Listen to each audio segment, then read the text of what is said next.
Good evening and welcome to We the People. The Prime Minister has already described the Satyam scam as a blot on corporate India. But the questions are far greater in number than the answers. How deep does the rot really run? Are politicians of Andhra Pradesh involved?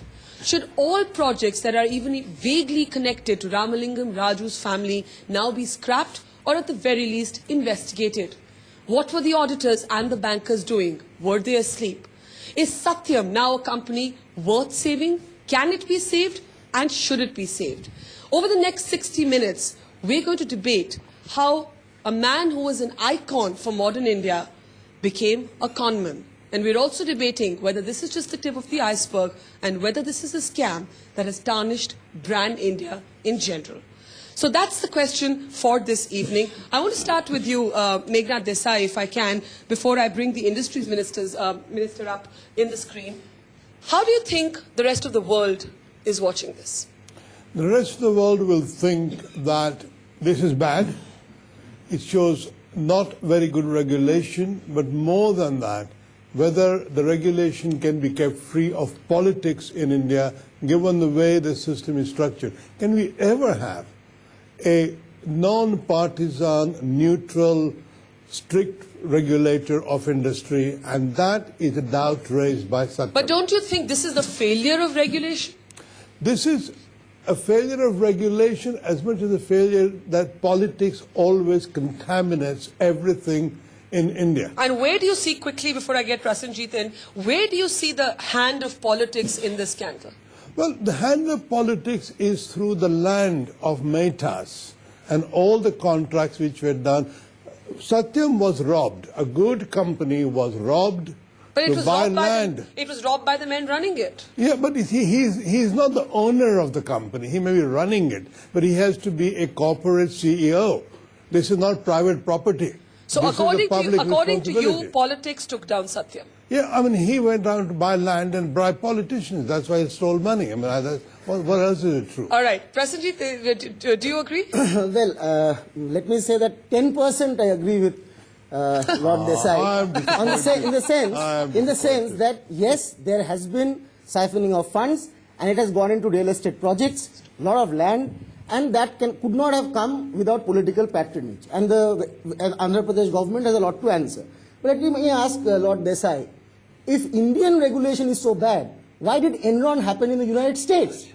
I mean, according to you, and it's a rhetorical question, because I think that one of the biggest of financial scams happened in the United States, which is supposed to have the best regulatory system. And my argument is that these kind of scams is systemic.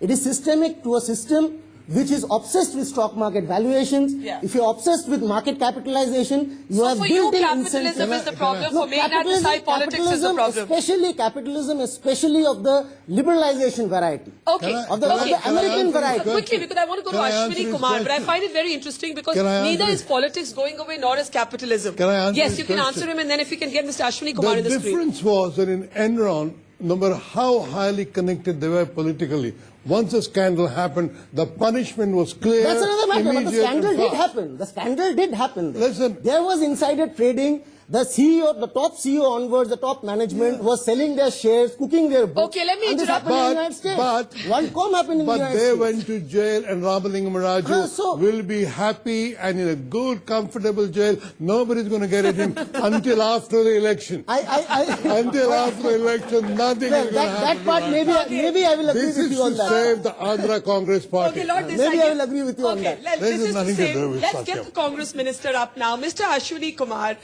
Lord Meghnad Desai is suggesting here that jail for Mr. Ramalingam Raju is a safe haven.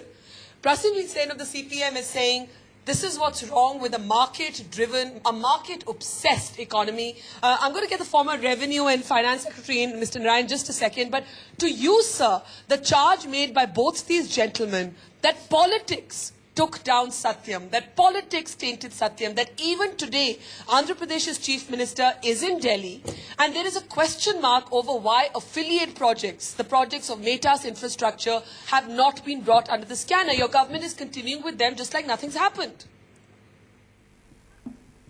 You know, Barkha, it's a great privilege of a free individual in a free society to say whatever one wants and get away with it. Let me just answer Lord Desai straight away. Within 48 hours of the confessional statement of Ramalingam Raju, the Department of Corporate Affairs, SEBI and the State CID came into action.